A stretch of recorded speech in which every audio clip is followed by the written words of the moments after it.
dust tasted like iron and regret. Silas Bell, a man carved from granite and weathered by the Arizona sun, spat a brown stream into the parched earth. He's been tracking the Rattlesnake Gang for 3 days, and the only reward for his efforts is a persistent cough and the ghosts of men he couldn't say.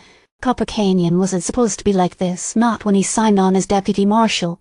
It was supposed to be a place of burgeoning hope, a beacon of civilization in a wilderness teeming with shadows. Instead, it was a magnet for desperation, a haven for those who operate outside the law. The tracks led into a dry wash a few miles northeast of town, the ground scoured clean by a recent flash flood. The gang hadn't been subtle. A discarded rifle lay half buried in the silt, and the faint scent of burnt coffee hung in the air. Silas knew them well enough now. They were master trackers or skilled woodsmen.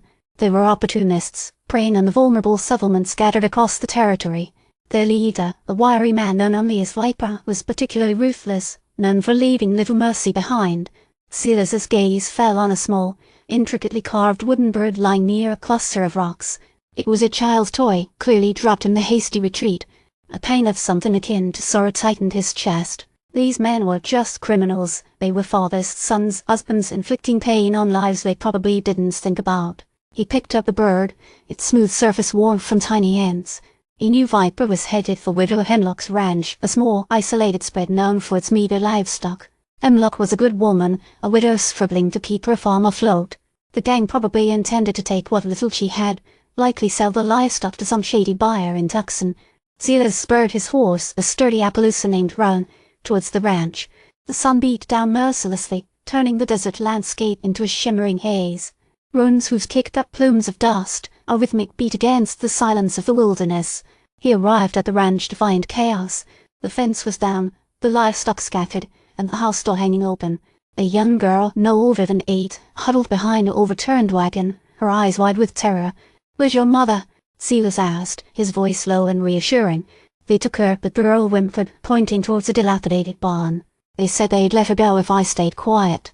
Silas's jaw tightened. Viper's games were growing tiresome. He approached the barn cautiously, Roan's ears twitching nervously. Inside, he found Widow Hemlock tacked to a post, guarded by 2 of Viper's men. Viper himself was busy counting a pile of silver dollars. "Let her go," Silas said, his voice echoing in the dim interior. Viper turned, a sneer twisting his lips. Well, well, look what the cat dragged in. Deputy Bell, you've been a pesky fly, but your buzzing ends here." Silas ignored the taunt. He drew his cold peacemaker, the metallic clicker-sharp punctuation mark in the tense silence. "You have a choice, Viper. Walk away, and I'll let you live. Refuse, and you'll regret it." Viper laughed, a harsh, grating sound. "You think you can stop me? I'm faster than you are, deputy." He reached for his own gun. The ensuing shootout was quick and brutal. Both men fired almost simultaneously. Viper's shot went wide, while Silas's found its mark, slamming into Viper's arm. The gang leader cried out in pain, dropping his gun. The other 2 men, startled by the commotion, scrambled for cover. Silas quickly disarmed them, cuffing their hands behind their backs. He freed Widow Hemlock, who rushed to embrace her daughter. "Thank you, deputy," she said, her voice choked with emotion. "You saved us." "It was my duty, ma'am," Silas replied, a faint smile playing on his lips. The chaos subsided, leaving behind a palpable sense of relief. He looked down at the wooden bird he's been holding, the sun glinting off its smooth surface. As he prepared to escort the gang back to Copper Canyon, a rider appeared on the horizon, silhouetted against the setting sun. It was Jedediah Crane, the town's blacksmith and unofficial messenger. "Deputy," Crane called out, reining in his horse. "Word from Tucson. The Carson brothers, known fence builders, are headed this way. They're supposed to start work on a new section of the railroad line, but they're known to be trouble. They're bringing a whole crew of hired hands, and they're heavily armed." Silas sighed, the weight of Copper Canyon settling heavily on his shoulders. He looked back at the Widow Hemlock's ranch, a tiny speck of civilization clinging to the edge of the wilderness. "Looks like my work's not done yet," he said, tightening his grip on his reins. "Roan, let's ride." As they turned towards Copper Canyon, the setting sun cast long shadows across the desert, a silent promise of more trouble to come. The wooden bird remained on the ground, forgotten in the dust. A week later, Silas sat on the porch of the Copper Canyon saloon, nursing a lukewarm beer.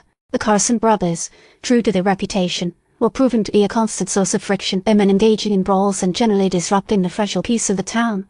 Suddenly, a familiar face emerged from the crowd, a young Native American boy no older than 10, clutching a small, intricately carved wooden bird.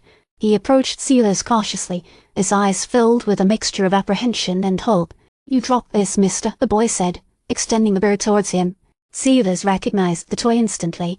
He took it, a wave of unexpected emotion washing over him. "Thank you," he said, handing the boy a silver dollar. "What's your name?" "My name is Kie," the boy replied, shyly. Silas looked at Kie, seeing a reflection of the innocence he fought to protect in this harsh and unforgiving land. "Be careful out here, Kie," Silas said. "This place ain't always kind." Kie nodded, clutching the silver tightly in his hand. He turned and disappeared back into the crowd. Silas watched him go, a sense of weariness settling over him. He knew that his job was far from over. Copper Canyon would continue to attract the desperate and the ruthless, and it would be his responsibility to keep the fragile peace from shattering. He took a long swig of his beer, a taste bitter on his tongue. As he looked out at the dusty street, he noticed a lone rider approaching town from the north, a familiar silhouette against the setting sun. It was Jedediah Crane, the blacksmith, and he carried a grim expression on his face. "Deputy," Crane called out, reining in his horse. "Word from Tucson. Viper escaped. He's headed east deeper into the territory, and he's got a new gang with him, a group of ruthless bounty hunters known as the Shadow Riders.